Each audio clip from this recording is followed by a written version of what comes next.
आपके साथ शिवालिका और हमारी खास कार्यक्रम शुभ शुभ महाकुंभ में आप सभी का बहुत स्वागत है। महाकुंभ के दौरान प्रयागराज पहुंचने वाले हर संत की अपनी अलग कहानी है। इन्हीं में से एक है संत बालक योगेश्वर दास, जो अब सिर्फ शहीदों के लिए ही यज्ञ करते हैं। बालक योगेश्वर दास जी ने 2003 से शुरू किया ये सिलसिला महाकुंभ में भी जारी रखा, जिसमें शहीद परिवार भी शामिल हुए हैं। बालक योगेश्वर बाबा के संन्यास की दिशा को शहीदों के माता पिता के आंसुओं ने बदल दिया। बंसल न्यूज हेड शरद द्विवेदी से बालक योगेश्वर बाबा ने आध्यात्म और राष्ट्रवाद पर खास बातचीत की है, आपको सुनवाते हैं।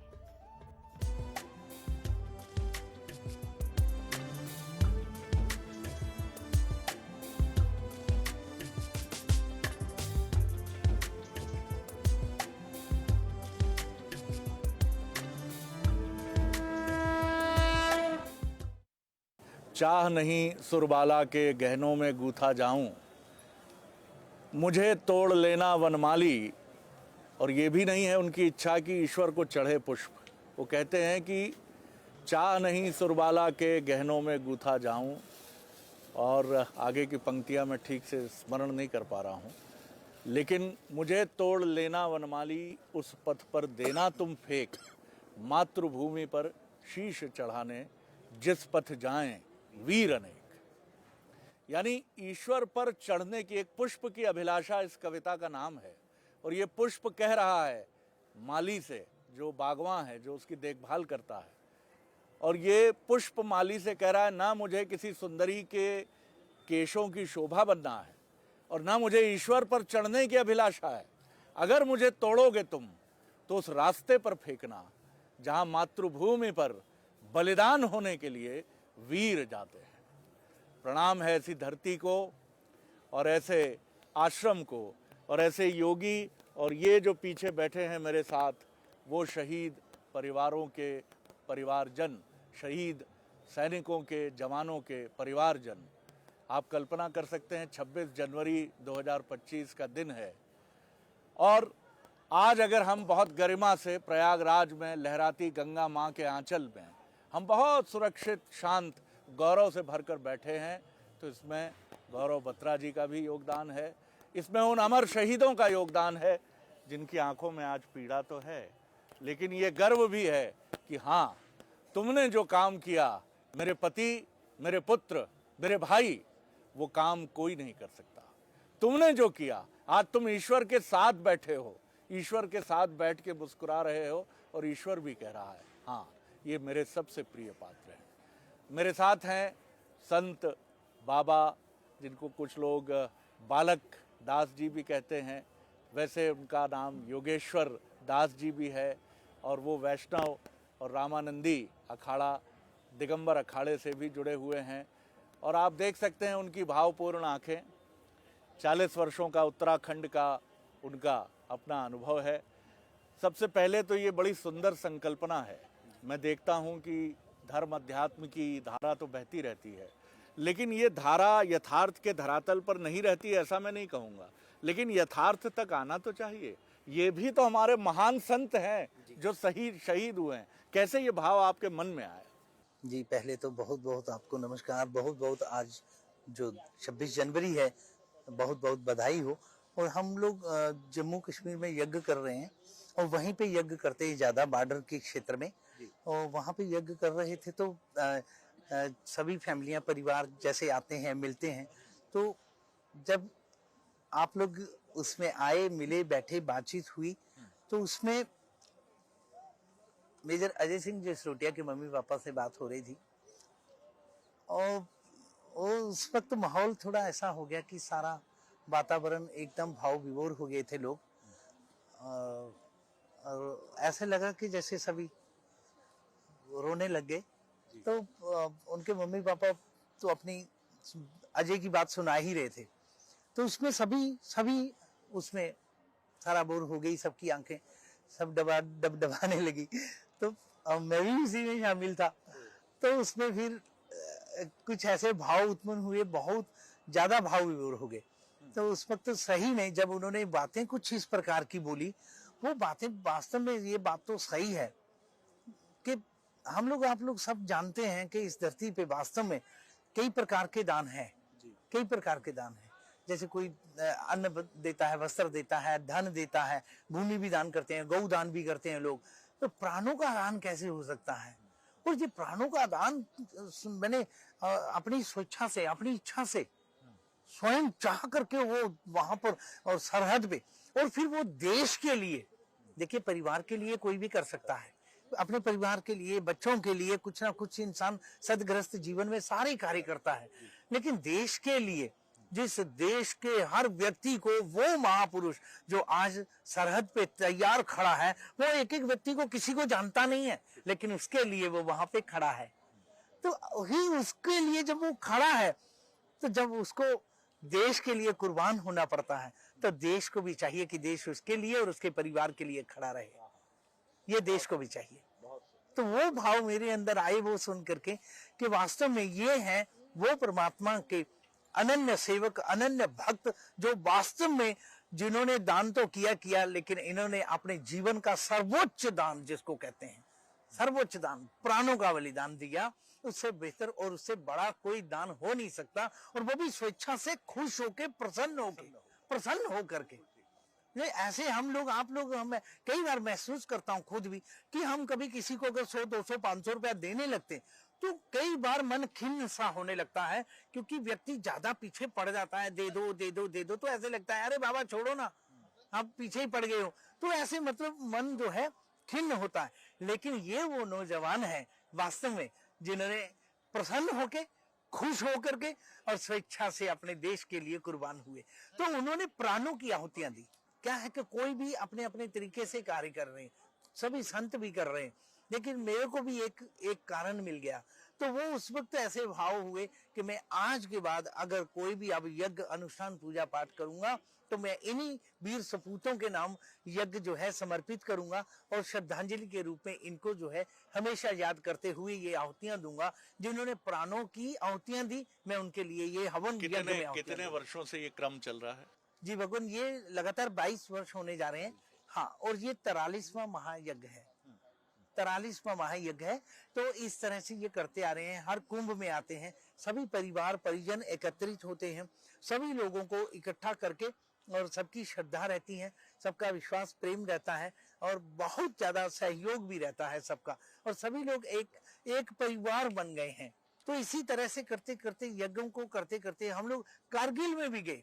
भगवान जहाँ युद्ध हुआ, उसी टाइगर हिल और टोलोरिंग के बीच में यही यज्ञशाला बनी, 108 हवन कुंड बने। वाह जी, 108 हवन कुंड, और उस जगह पे बने जिस जगह पे वो फोर्स तोहफे खड़ी होकर के बम वहां से फेंकती थी, उसी जगह पे यज्ञ हुआ, यज्ञशाला बनी, और जो है उन वीर सपूतों को समर्पित करते हुए उनको श्रद्धांजलि के रूप में ये यज्ञ जो है आहुतियां दी गई।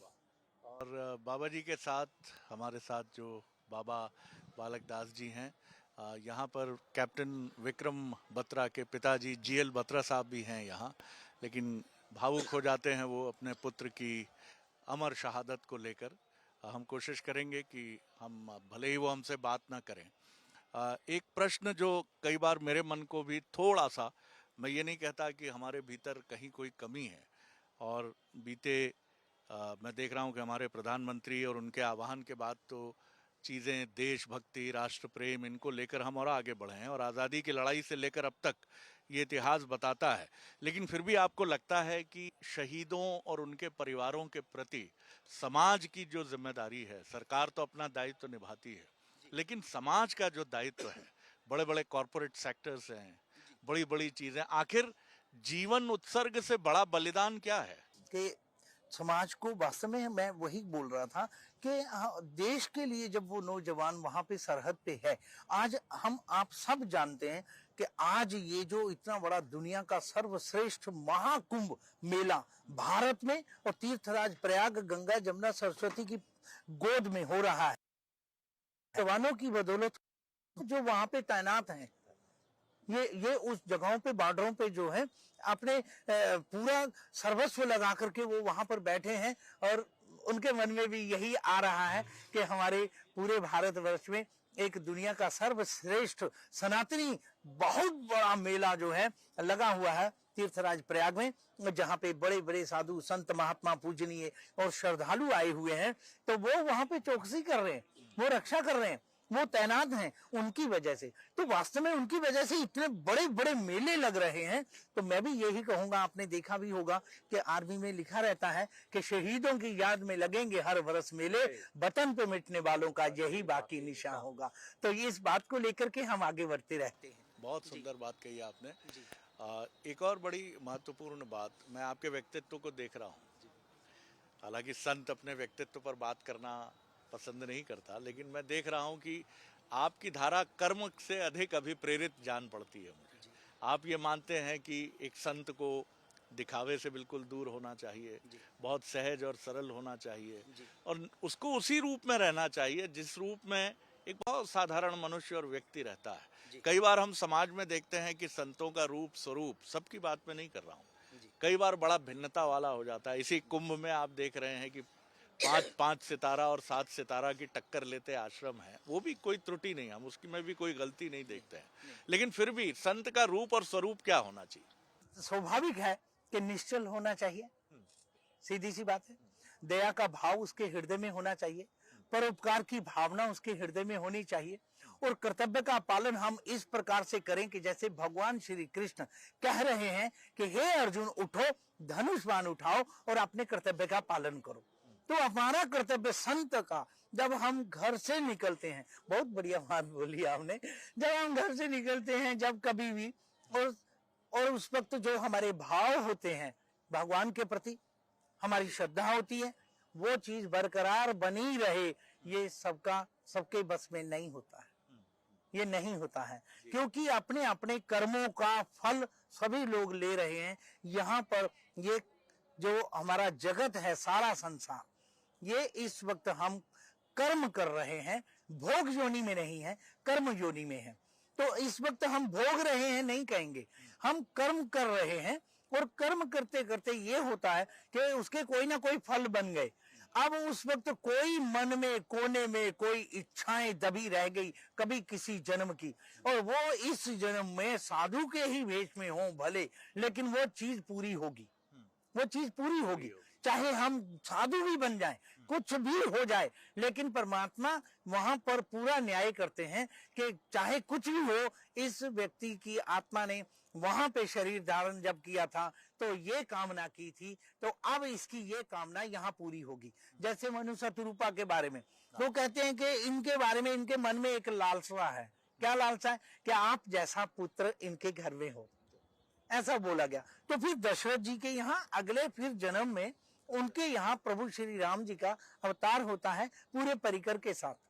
तो इसी तरह से मुझे भी ऐसा लगता है कि जो इस तरह से संत महात्माओं का जो एक स्वरूप देखा जाता है, जिसके बारे में अभी चर्चा हुई, तो वास्तव में वो उनके अपने कर्मों का कुछ इस तरह से रह गया है जो भगवान उसे पूरा कर रहे हैं। अगर वो चाहे चाहे ना चाहे तो भी ये चीज होने वाली है, ये होने वाली है, बहुत सुंदर, ये रुक नहीं सकती, ये रुक नहीं सकती। जी। उज्जैन सिंहस्थ में एक आप ही की तरह एक सन्यासी से मुलाकात हुई जो युवा थे, लेकिन चुपचाप अपनी कुटिया में किसी से बात नहीं करते थे। मैं उनके पास गया, मैंने उनसे कहा कि इस पुस्तक में ऐसा कहा गया है, इसमें ऐसा कहा गया है। काफ़ी देर बात होती रही। अंग्रेज़ी के भी बड़े अच्छे जानकार थे वो। फिर वो हंसे, उन्होंने कहा तुम प्रक्रिया में उलझे हो, मेथड में उलझे हो। भक्ति में जिस दिन डूब जाओगे, मैं तो रोज ईश्वर को देखता हूँ जैसे तुम्हें देखता हूँ, भक्ति में डूबो। क्या आप भी यही कहेंगे? मैंने अभी जैसे आपसे चर्चा की, संतों से जो हम सुनते आए, महापुरुषों से, शास्त्रों की बातें, कि वास्तव में पहले तो कर्तव्य को समझो कि हमने क्या करना क्या है। हम इस जगत में आए हैं, अगर तो किसी महापुरुष के द्वारा अगर कोई समझ में आता है तो समझ लीजिए, नहीं आता है तो फिर छोड़ दीजिए, फिर छोड़ दीजिए। तो फिर जैसा चल रहा है उसे स्वीकार कर लीजिए। तो उसे स्वीकार करेंगे तो वो अपने आप वो बहाव में, एक तो होता है कि तैरना आता है, वो अपनी स्वेच्छा से हाथ पैर मारते हुए दाएं बाएं होकर के निकलता है, और एक ऐसा है कि वो बहाव में बहा जा रहा है। जाएंगे डूबेंगे ये दोनों, बचेंगे ये दोनों में से कोई नहीं बचेगा। ये डूबते हुए पानी में ही जा रहे हैं, क्योंकि पानी के अलावा कोई किनारा नहीं है यहाँ, किनारा है ही नहीं। क्योंकि ये जो संसार परमात्मा का है, ये परमात्मा हर जगह पे उसी रूप में है, तो डूबना ही है। हाँ, बस कूदने से पहले सोचना है कि भाई होगा बहुत क्या। सुंदर है, बहुत जी, सुंदर है। आप चाहे अध्यात्म को अपनाना चाहें या ना अपनाना चाहें, ईश्वर को ढूंढना चाहें या ना ढूंढना चाहें, शांति चाहें या ना चाहें, लेकिन डूबना तय है आपका। वो भी डूबेगा जो इस मार्ग का पथिक है, जो चल रहा है, और जो किनारे खड़ा सोच रहा है कि क्या गड़बड़ कर रहे हैं, भगवा धारण कर लिया है, धर्म अध्यात्म की बातें करते हैं, डूबेगा वो भी। तो जब मंजिल एक है तो क्यों ना इधर आ जाया जाए। जी, इधर आकर बैठिए। समझिए, मैं अपने साथी मनोज से आग्रह करूंगा कि हमारे साथ शहीद के परिवारों के परिजन हैं, आप बात करके उनकी अनुभूति और जो स्वामी जी ने एक अद्भुत पहल आरंभ की है, उस पहल को लेकर उनकी क्या प्रतिक्रिया है, और शहीदों के गौरव सम्मान की जो बाबा जी ने बात कही कि शहीदों की चिताओं पर लगेंगे हर बरस मेले, वतन पर मर मिटने वालों का यही बाकी निशान होगा। तो कैसे वो बाकी निशान हो कि हम गौरव से याद करें। मैंने पढ़ा है विदेशों में शहीदों की समाधि स्थल पर टिकट लगते हैं डॉलर्स में, और लंबी लाइन 5-5 किलोमीटर की लाइन लगाकर लोग अपने शहीदों को प्रणाम करने आते हैं। इजराइल जैसे देश हैं जो अपने जाबाजों पर मर मिटते हैं। भारत भी पीछे नहीं है, लेकिन इस भाव को और कैसे मजबूत करें। मनोज, ये सब वही है जो शहीद परिवार से जुड़े हैं, और बाबा योगेश्वर दास भी है, तमाम लोग हैं, लेकिन बाबा एक बहुत अलग है। तो बाबा, आज तो बहुत बड़ा दिन है, और आज का दिन यह है कि हम सब गणतंत्र दिवस की वर्षगांठ मना रहे हैं 2025। तो मैं चाहूंगा कि कुछ बातों के साथ जरा हो जाए देश है वीर जवानों का। देश है वीर जवानों का, अलग का मस्तानों का, इस देश में यारो होए, इस देश में यारो क्या कहना है दुनिया का गहना हो। ये जोड़ी शादी वीरों की, ये बोली शक्लें हीरों की, गाते हैं रांझे ओए, यहाँ गाते हैं रांझे, कुश्ती में मस्ती में झूमे मस्ती में ओ। तो ये देश है वीर जवानों का, बेलों का, मस्तानों का, और यहाँ सब मस्त है। मस्त इस बात को लेकर है कि महाकुंभ में गंगा के सामने डुबकी लगा रहे संगम पर। मस्त इसलिए है कि एक बाबा ऐसे हैं योगेश्वर दास, जिनसे शरद जी बात कर रहे थे, इन्होंने एक नया यज्ञ करने का जो ठाना है मन में। ये सब वो परिवार है। लेकिन आज का दिन हम सबके लिए क्या यादें जुड़ी आपके साथ, आज क्या याद आ रहा है, और खासकर इस आश्रम में आकर आप लोग क्या सोचते हैं, और अपने बारे में बताइएगा भी थोड़ा सा, किस परिवार से आते हैं। पहले तो मैं अपने आदरणीय पूजनीय परम परमेश्वर संत महाराज जुगेश्वर दास जी को कोटि कोटि प्रणाम करनी हूँ। और उसके बाद मैं आज 26 जनवरी का दिन है, मैं पूरे देशवासियों को और प्रदेशवासियों को इस चीज़ की बधाई देती हूँ। मैं शारदा बाऊ जम्मू से, मेरे पति हवलदार दलेर सिंह बाऊ 99 में कारगिल में शहीद हुए थे। तो जैसे महाराज जी ने आपको बताया कि 22 साल हुआ हमने महाराज जी के साथ जुड़े हुए, उसके पहले जो 3 साल हमने गुजारे, और हमें ऐसा लगा कि हमारी दुनिया ही ख़त्म हो गई है। हम उस गांव से बिलोंग करते हैं जहां आज भी समाज औरतों को इतना वो बाहर निकलने की इजाज़त नहीं देता था, और आदरणीय महाराज जी ने आज हमें वो राह दिखाई, जीने का हक दिया, जीवन दान दिया। और ऐसे संत बहुत कम होते हैं जिन्होंने, हमारे छोटे छोटे बच्चे थे, किसी का 9 साल हुआ था शादी को, किसी का 8 साल, किसी का 5 साल, किसी का 3 साल, हमारे बीच में जो बहनें हैं, किसी का 6 महीने का बच्चा था। हमारे बीच में हमारी छोटी बहन है, 3 साल हुआ था शादी को, 6 महीने का बच्चा था। हमारी छोटी बहन है, 5 साल हुआ था शादी को, 2 बच्चे थे छोटे छोटे। हम सब 9-9 साल हुआ था शादी को, हमें अभी तक पता नहीं चला था। एक फौजी की बीवी कितना समय अपने पति के साथ बिता सकती है, लेकिन वो समय हमारे जो महाराज जी ने हमें जी उस उलझन से बाहर निकाला। आज हम इस कुंभ में आए हैं, लगता है कि हम दूसरी बार आए हैं। हर एक कुंभ हमने किया है, ये सब इनकी देन है। क्योंकि अगर हम चाहते हमारा परिवार चाहे हमारे बाल बच्चे हमें कुंभ स्नान करते तो मुझे लगता नहीं ऐसा कभी नहीं हो सकता था। हमारे लिए पूजनीय हमारे माता पिता हमारे सुनकर बड़ा वो मेरा मन भी भर आया इस बात को लेकर कि यहाँ जो लोग पहुंचे हैं जैसा आप कह रहे हैं, और आप देखिए कितने लोग हैं जो डुबकी लगाएंगे संगम पर, लेकिन आप बता रहे हैं कि कोई किसी का बच्चा 3 साल का, किसी का 5 साल का, मतलब सोचकर मैं खुद भावुक हो जाता हूँ कि ये वो सब माए हैं। देखिए आप सभी के चेहरे पर उसी तरह के भाव है, आंखें भर आती है स्वाभाविक रूप से, क्योंकि इन्होंने अपनों को खोया है और खोने का कितना गम होता है ये तो वही जानता है जो अपने को खोता है। लेकिन मैं देख रहा हूँ आप काफी भावुक हो गई। आपके क्या जुड़ा है आपके साथ, क्या हुआ, थोड़ा सा बताइएगा अपने बारे में। मेरे हस्बैंड डीएसपी घनश्याम गुजरिया थे। 99 में जब करगिल वार चल रहा था तभी मेरे हस्बैंड शहीद हुए थे। तो जब से यही जो मैं मेरी फ्रेंड शारदा मैम हैं, इनके हस्बैंड करगिल में शहीद हुए, जैसे इन्होंने कहा जैसे हम सब के बच्चे जो बहुत छोटे छोटे थे और जब हमारे हस्बैंड शहीद हुए थे सही कि हमें लगता था कि आज के बाद हमारी ज़िंदगी कुछ नहीं है, ख़त्म है, हमें कोई बाहर नहीं निकलने देगा। और सही भी बात है कि हम लोगों को ऐसे लगता था विधवा करके बुलाते थे। जो एक महाराज जी हैं जिन्होंने हमें वीर नारी का एक दर्जा दिया है। और वीर नारी बजा दीजिए बाबा जी के लिए वीर नारी का सम्मान। आप देखिए कि एक नया नाम बाबा तो महाराज जी हमें वीर नारी माता राम करके बुलाते हैं तो हमें बड़ा गर्व फील होता है। ऐसे हमें लगता है कि शायद पिछले युग में यही हमारे माँ बाप भाई बहन यही थे और इन्हीं की वजह से आज हम ये 5वां कुंभ कर रहे हैं और फ्री ऑफ कास्ट हमें महाराज जी हमारे 99 में ये हुआ होगा, तो जब ये सूचना मिली होगी स्वाभाविक है कि बहुत पुरानी बात हो गई। वो पल मैं नहीं उसमें ले जाना चाहता हूँ, लेकिन वो दर्द भी इसलिए क्योंकि आज कितने हजारों लोग आपको देख रहे हैं, लाखों लोग, और वो बाबा को भी देख रहे हैं जिन्होंने आपको वीर नारी का एक सम्मान दे दिया। वो पल कैसा रहा होगा, क्या थोड़ा घटनाक्रम बताइए।